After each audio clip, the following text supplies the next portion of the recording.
Hello, welcome to Shop Talk. We're looking at a Stihl 051 chainsaw. This one features a 36-inch bar and chain. That's a Shugahara used bar. And a new skip tooth 404 chain, 63 gauge.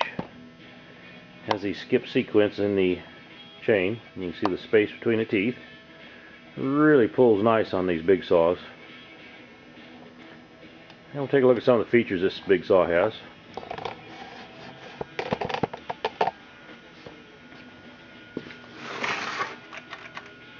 Kill switch is on the left.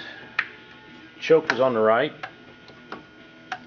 Has a decompression valve right here, black button. You do need to push that in when you start this saw. It's very high compression. And use the foot pad here to start it on the ground, just a lot safer.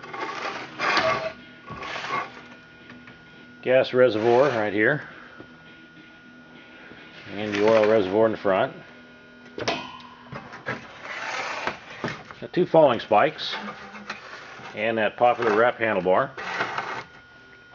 Just a very big saw. These are very popular, very reliable chainsaw. And we'll go outside and make a cut with it.